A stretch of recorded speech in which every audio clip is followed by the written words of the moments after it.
IFM Foreign News. 8 malalamig na bangkay ng mga skiers ang natagpuang patay matapos ang pagguho ng niyebe habang pauwi na ang 15 skiers mula sa 3 araw na paglalakbay nitong Martes, ika-17 ng Pebrero 2026 sa Castle Peak area sa California.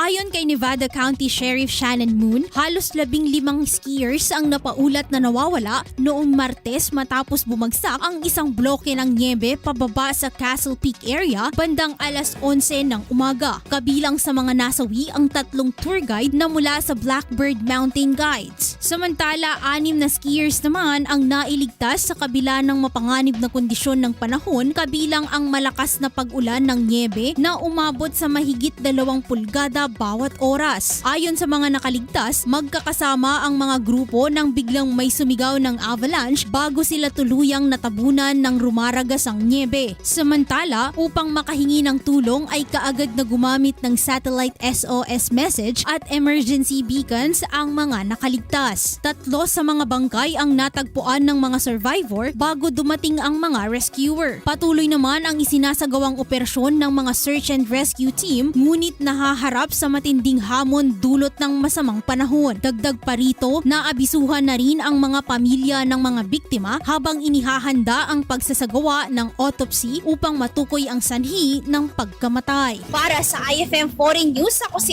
Idol Zarina Franco. Idol! IFM News.